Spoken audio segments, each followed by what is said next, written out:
I was knotting my tie in the bathroom mirror when my phone buzzed on the countertop. A text from Gerald Hawkins, my attorney, and the closest thing I had to a best friend after 40 years of working side by side in the same industry. The preview on the screen made my hands go still. "Don't sign anything tonight. Call me right now. It's worse than you think." I set the tie down and dialed him. He picked up before the first ring finished. "Thomas." His voice was tight in a way I hadn't heard since the year we almost lost everything in the recession. "Where are you right now?" "Still at the house. I leave in 20 minutes. "What's going on, Gerald?" My paralegal was filing some routine documents at the county courthouse this afternoon and she flagged something. "A petition was submitted this morning. Emergency conservatorship. Your son is the petitioner, Thomas. You're the respondent." I sat down on the edge of the bed. The word conservatorship landed in my chest like a stone dropped in still water. I knew exactly what it meant. I had watched it happen to my own father 30 years ago, though in his case the decline had been genuine. It meant losing the legal right to manage my own money. It meant someone else deciding where I lived, what doctors I saw, what I was allowed to sign. It meant becoming, in the eyes of the law, a child. "On what grounds?" I asked. My voice was steadier than I expected. "Cognitive decline. They've submitted a sworn affidavit claiming you've shown significant deterioration over the past several months. Forgetting appointments, leaving the stove on, getting disoriented while driving. They have a physician listed as an independent evaluator, a Dr. Calloway. Thomas, this physician is scheduled to be at your son's house tonight." I looked at the photograph of my late wife, Patricia, on my nightstand. She was laughing in the picture, caught mid-joke at some Christmas party 15 years ago. I spoke to her quietly, the way I had gotten used to doing since she passed. "Did you know about this?" I whispered to her. "Because I think you tried to warn me." She had, in her way.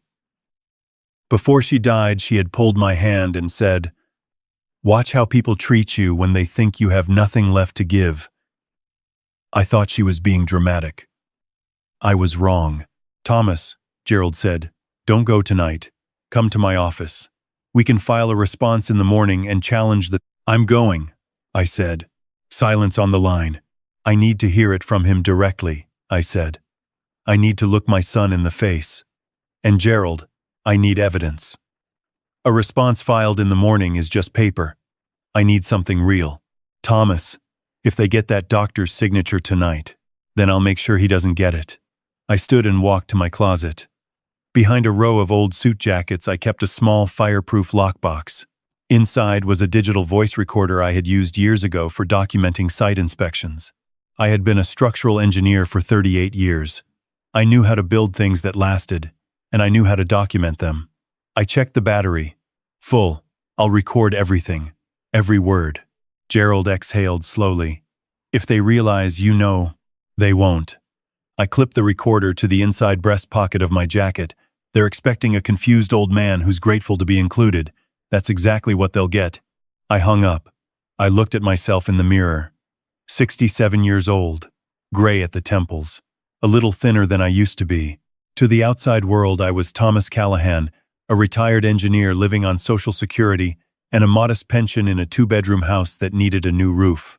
My son believed I drove a 10-year-old Buick because that's all I could afford. He believed I clipped grocery coupons because every dollar mattered.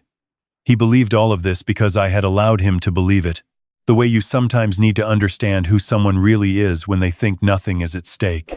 I straightened my collar. I pressed the record button. The small red light blinked on and stayed on. I drove the 40 minutes to my son's neighborhood in Westfield without hurrying. The streets change the way they always do when you cross from working class into money. The lawns get wider, the hedges get taller, the houses start looking like they were designed to prove something. My son Daniel and his wife Renee lived in a colonial revival that was worth somewhere north of $2 million. 3-car garage, heated driveway. A landscaping bill that probably cost more per month than my grocery budget for the year. To the world, they looked like success. I knew better. You don't file an emergency petition against your father unless the wolves are already at the door. I parked in the street and sat for a moment with my hands on the wheel. Then I let my shoulders drop slightly, softened my focus, and opened the car door. Daniel was waiting on the porch before I reached the front steps. He was wearing a cashmere blazer and holding a glass of red wine, and the way he smiled when he saw me was the way you smile at someone you have already decided is no longer relevant. "Dad, there you are." He said it too loudly, the way people talk to the hard of hearing. We were starting to worry. "Did you have any trouble finding us?" I had been to that house more than 100 times. I let a small, uncertain smile cross my face. The highway exit looked different.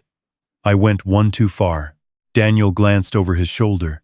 Inside, I could see Renee watching from the hallway with an expression that was not quite pity and not quite satisfaction, somewhere between. Come in," Daniel said, putting his hand on my back. His grip was firmer than necessary. Steering, not guiding. "There's someone I want you to meet." The man standing near the fireplace in the living room was around 50, trim, in a dark suit with a small notebook already in his breast pocket. He had the practiced stillness of someone who is always observing and rarely surprised.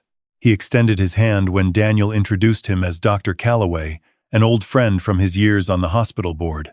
"Mr. Callahan," he said, "Daniel has told me a great deal about you."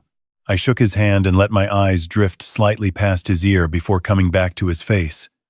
"Wonderful to meet you," I said, my voice a little slower than usual, a little softer. "Are you in medicine?" "I am.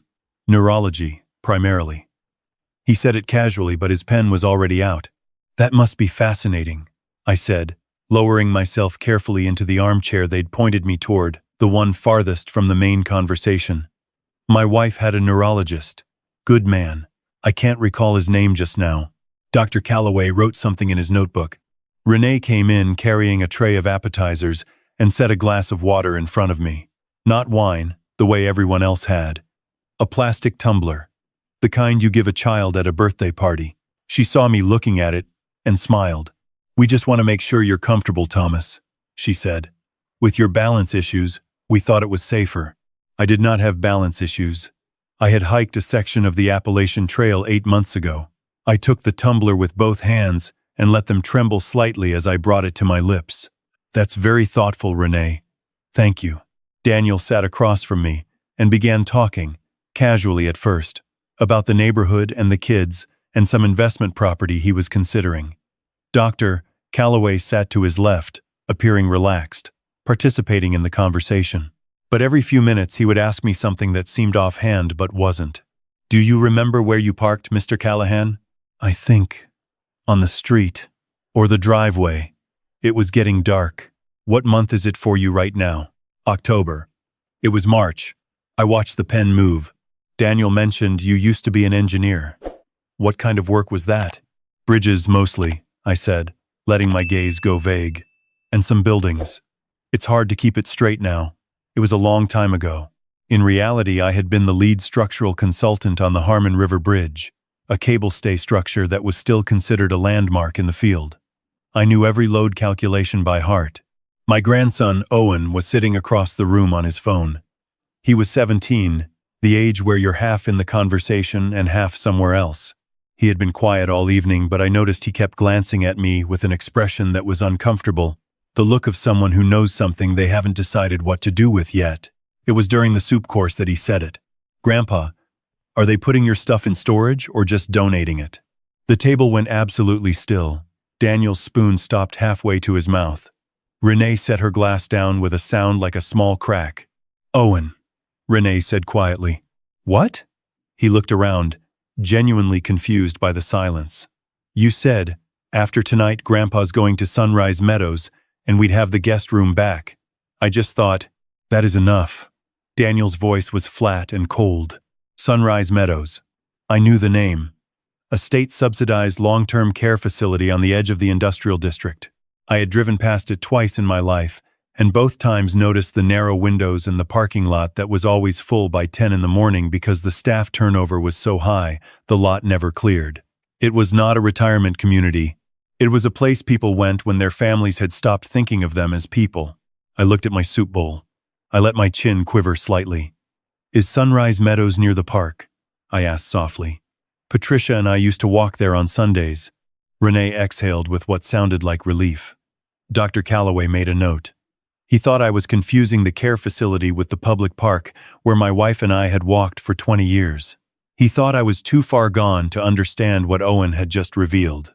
What he didn't know was that I was burning every word of it into memory like coordinates. Under the table, my hand was perfectly still. The rest of the dinner was a performance I watched from behind glass. Daniel steered the conversation carefully, asking me about whether I had been keeping up with bills, whether I'd had any more trouble with the furnace, whether I still felt safe driving at night.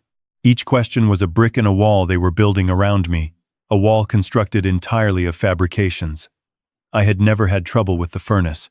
I had never told Daniel I felt unsafe driving, but I answered each one with soft confusion, with hesitations that gave him exactly what he needed. After dessert, Daniel set a folder on the dining room table. He uncapped a pen and slid it toward me. "Dad, this is just some routine paperwork. Medical information releases, insurance authorization. It lets Renee and me communicate with your doctors on your behalf. Very standard.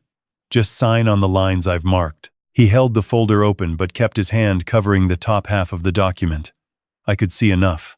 It was a durable power of attorney, broad form, the kind that transfers every financial and medical decision to the named agents, the kind that, once signed, gives someone else the legal right to liquidate your assets, admit you to a care facility, and make any medical decision in your name indefinitely.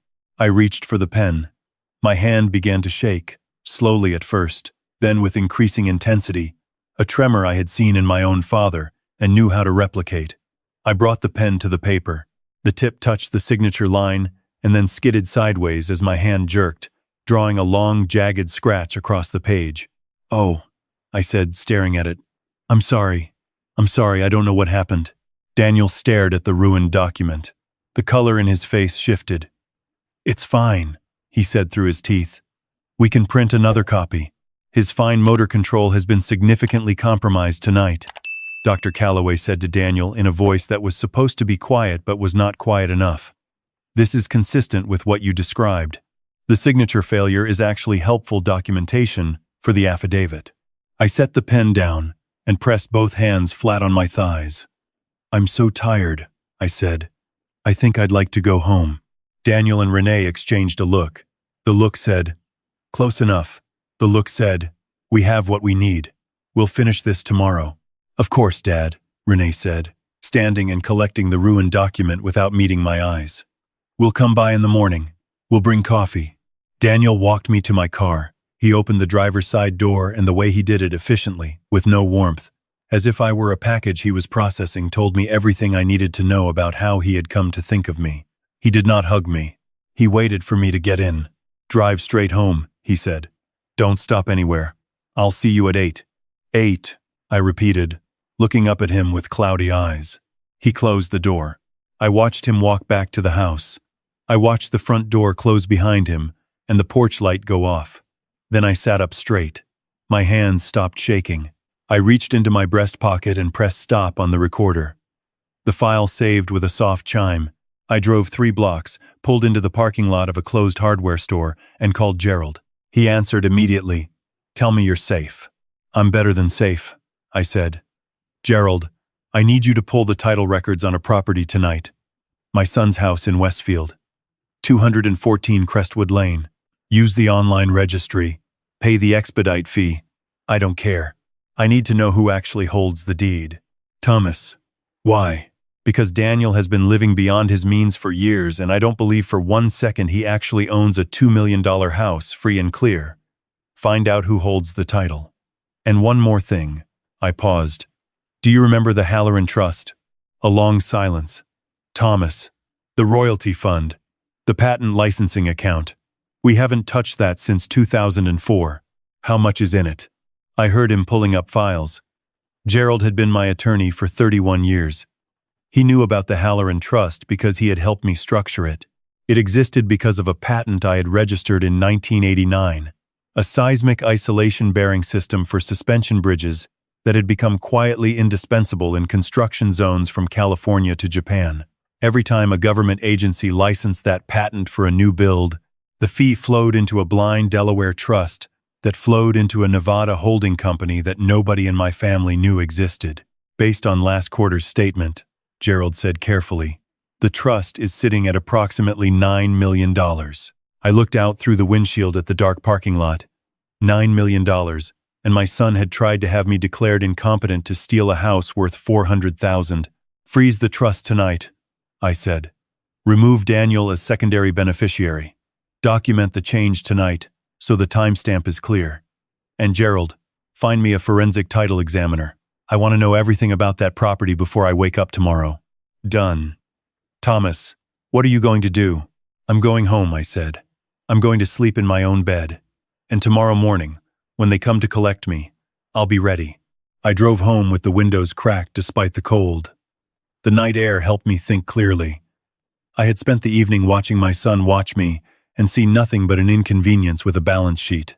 I had watched his wife hand me a child's cup while drinking from Crystal. I had watched a physician who had never met me write up a profile of my deterioration while I sat there perfectly sharp, cataloging every detail like a blueprint. The father in me was grieving. The engineer in me was already calculating load tolerances. Gerald called at 6 the next morning. I was already dressed, not in the soft cardigan and worn slacks I had worn to dinner, but in my charcoal wool suit, the one Patricia had given me for our 30th anniversary, the one I had last worn when I accepted a Lifetime Achievement Citation from the American Society of Civil Engineers. The title report came back, Gerald said without preamble. 214 Crestwood Lane. The deed is held by a corporate entity registered in Nevada. Halloran Properties, LLC. I set down my coffee cup. Halloran Properties. My holding company. The one I had created in 2006 when Daniel and Renee came to me in tears because their condo purchase had fallen through, and they needed a place to live within 60 days. They had been young, they had a new baby, and Daniel had just lost his position at the firm he had joined out of graduate school. I had purchased the Westfield property through the LLC to protect it from his creditors. I had set their rent at $1 per year. I had told them it was a rental arrangement through a client of mine who needed reliable tenants. I never corrected that story. I meant to, eventually. And then years passed and they settled into that house like it had always been theirs. And I let them because the alternative was complicated and it seemed, at the time, like a kindness. Kindness. What a naive thing that seemed now. Gerald, I said slowly. They've been living in my house for 16 years and they don't know it. That is correct. And the lease agreement. It's an at-will tenancy with a symbolic rent figure. Under state law, given the circumstances, specifically the hostile actions taken against the property owner, we can file for expedited eviction on grounds of tenant misconduct. 7-day notice. Draft it, I said. I want it on your desk before 10. And the other matter, the Hargrove Capital debt. Gerald had moved quickly. Through a contact at the financial registry, he had identified that Daniel carried a significant personal loan, nearly $800,000, through a private lender called Hargrove Capital. The loan had been secured against the Westfield property, using a quitclaim deed that had been filed 6 months ago. A deed that bore my signature as the transferring owner, a signature I had never given. A forgery. Competent enough to pass casual review, not competent enough to survive forensic examination. Hargrove Capital responded overnight, Gerald said. When I made the offer on your behalf, they accepted within 40 minutes. They were carrying it as a distressed note. You acquired Daniel's debt for 78 cents on the dollar. So I own his house, I said. And I own his debt. You hold every card, Thomas. Every single one. I straightened my tie in the hallway mirror. The man looking back at me was not the man who had trembled over a soup bowl the night before. That man had been a costume, a construction. This man was the one who had spent 4 decades building things that were meant to last. I heard the car in the driveway at 8:15. I did not rush to the door. I let Daniel ring the bell. He and Renee came in with coffee cups and a manila folder. They were dressed as if for a meeting, which they were. Daniel was wearing the expression of a man who believes he has won, the slightly overdone calm of someone performing composure rather than feeling it. Renee kept glancing around the living room the way people do when they are mentally cataloging possessions. I let them come in. I let them settle on the couch. I let Daniel begin his careful, practiced speech about caring for me, about making sure I was safe, about the papers he needed me to look at when we got to Gerald's office. I really think this is for the best, Dad, he said. We just want to make sure you're protected." I looked at him for a long moment. Then I said, "Shall we go?" He blinked. He had expected more resistance, or more confusion. He got neither. I stood smoothly, picked up my briefcase, which he had not noticed, and walked to the door. The drive to Gerald's office took 20 minutes. I sat in the back seat and watched the city go by and did not speak. Renee tried small talk twice, and I gave her short, pleasant answers. Daniel watched me in the rearview mirror. I could see the flicker of uncertainty in his eyes, but he suppressed it. People see what they expect to see. Gerald's conference room was on the 14th floor, with a view of the river. When Daniel and Renee walked in, they found Gerald seated at the head of the table with 3 assistants and a stack of documents.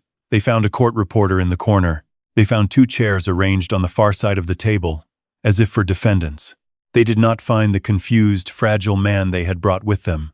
I walked to the head of the table opposite Gerald and sat down. I did not hunch. I did not tremble. I set my briefcase on the table and folded my hands and looked at my son. Daniel opened his mouth, closed it. "What is this?" he said. "A meeting," I said. "Sit down, Daniel." The authority in my voice was not performed. It was the voice that had directed crews on 100 construction sites. The voice that had presented load analyses to federal oversight committees. The voice that had simply never stopped being what it was, regardless of what my son had decided it must have become. He sat. Renee sat beside him, her coffee cup frozen halfway to her lips. Gerald slid the first document across the table. "This is a notice to quit," he said pleasantly. "Effective immediately. Terminating your tenancy at 214 Crestwood Lane, Westfield.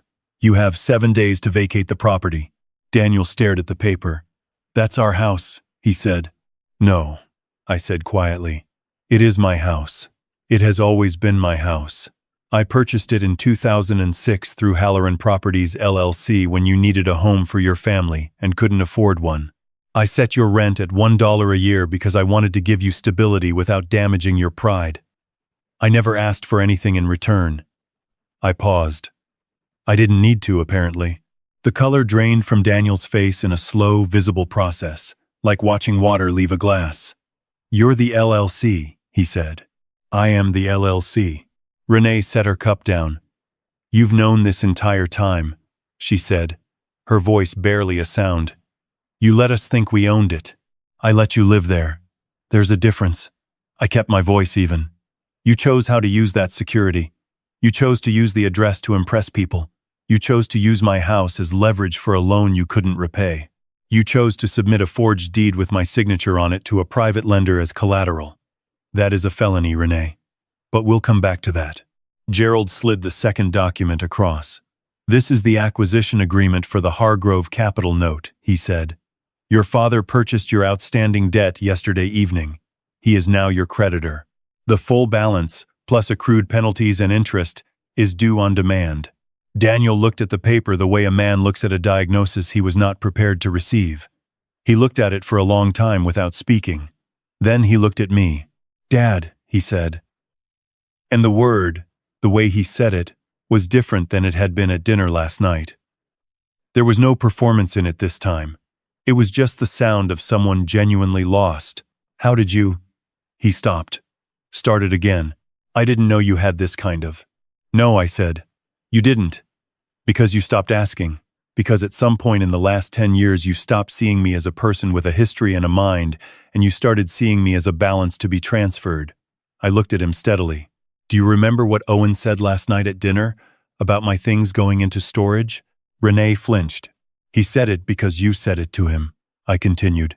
"You made plans in front of your son to put me in a state-run facility while you liquidated what you believed were my remaining assets. You brought a neurologist into your home under the pretense of a dinner party to fraudulently document cognitive decline that does not exist. You had an attorney prepare a conservatorship petition using fabricated evidence. And this morning you drove me here believing you were taking me somewhere to sign away my legal autonomy." Daniel's jaw was working, but no sound came out. "I have a recording of last night," I said. "Every word, including Dr. Calloway's commentary to you about the documentation value of my soup spilling. Including your wife asking Owen which charity the furniture was going to. Including the moment Renee explained that the plastic cup was because of my balance issues. I don't have balance issues, Daniel. I hiked 12 miles in the Smoky Mountains last spring. The room was very quiet. I'm not filing criminal charges today, I said. I'm giving you 7 days to remove your belongings from my property. I'm calling the debt due in 30 days, which you cannot pay. Which means I will be taking the vehicles. The joint accounts will be frozen pending the forgery investigation. I reached into my briefcase and set a final document on the table. And this is the amended trust document removing you as secondary beneficiary of the Halloran Trust. That trust currently holds $9 million in patent royalty proceeds. It will now pass to Owen's educational fund and a structural engineering scholarship I'm establishing in your mother's name. Renee made a sound that wasn't quite a word. Daniel stared at the document. $9 million. I watched the number land on him the way I had watched the news land on men in meetings my whole career. That moment when the scale of what they'd misunderstood becomes undeniable. He had tried to take a house worth $400,000 to cover a debt he had run up gambling. He had not known about $9 million. He had not known because I had not told him. I had not told him because I had wanted to know who he was when he thought the cupboard was bare. Now I knew. Where are we supposed to go? Renee asked. Her voice had lost its composure entirely. She sounded the way people sound when the floor is gone. We have nowhere to go, Thomas. We have children. You have a vehicle, I said. You have 7 days. I'd recommend calling Owen's school to ensure there's no disruption to his schedule. I stood, buttoning my jacket. Owen, by the way, will be welcome at my home for as long as he needs. I've already spoken with him this morning. He'll be staying with me while he finishes his senior year. He has a college application to complete, and I intend to help him do it properly. I picked up my briefcase. Dad. Daniel's voice broke on the single syllable. He was not performing. The man who had orchestrated last night with such careful confidence was simply gone, and what was left was a person who had miscalculated in a way that could not be undone. I know I can't ask you to forgive this, but please don't leave it like this. I stopped at the door. I did not turn around. You gave me a plastic cup at my own grandchild's dinner table, I said quietly. You put me at the far end of the table with mismatched utensils because you wanted the doctor to see diminishment. You planned where my furniture was going before you'd even filed the paperwork. I put my hand on the door frame. You didn't lose me last night, Daniel. You showed me you'd lost me years ago. I just wasn't paying close enough attention to see it. I walked out. Gerald met me in the hallway. He looked like a man who had watched something biblical and wasn't sure how he felt about it. He handed me my coat. The conservatorship petition will be formally dismissed this afternoon, he said. The forgery report goes to the DA's office end of week. You can decide then whether you want to pursue it. I'll decide later, I said. Right now I need to get to Owen's school before lunch so I can sign the enrollment transfer paperwork. Gerald shook his head slowly. $9 million, Thomas. All these years. Patricia always said don't give people a reason to value you for the wrong things. I pulled on my coat. I should have listened to her sooner. I took the elevator down alone. Outside, the morning had turned clear and sharp, the kind of early spring day that looks warmer than it is. I stood on the sidewalk for a moment and breathed the air. 67 years old, and I had just dismantled 40 years of careful, patient, quietly devastating mismanagement. Not of my finances, but of my family. That was the harder math. The numbers were easy. It was the other accounting that sat heavy. But there are structures you repair and structures you condemn. When the foundation has rotted past the load-bearing threshold, you don't patch it. You document it, you secure the site, and you make sure no one else gets hurt when it comes down. I had spent my career knowing the difference. I walked to my car. Owen was waiting on the steps of his school when I arrived, backpack over one shoulder, looking like someone who had not slept but had made a decision. He climbed in, and we sat quietly for a moment. Did it happen? He asked. It happened. He nodded slowly. I'm sorry I didn't say something sooner. You said something when it mattered, I told him. That's all anyone can do. I started the engine. Are you hungry? Because I haven't had a real meal since yesterday, and I think we've earned breakfast. He almost smiled. Yeah, he said. Yeah, I think we have. We drove away from the school, away from Westfield, away from the house I had bought to protect a family that had decided protection was weakness. The river caught the light ahead of us, broad and silver and indifferent, the way rivers always are. I had built bridges over rivers like that for 40 years. I knew what made them hold. It wasn't the steel. It was the patience to wait for the concrete to cure before you put any weight on it. I should have applied that same principle to my son. But then, even the best engineers sometimes trust a structure that wasn't built to last. Now I knew. And knowing was the only foundation that mattered.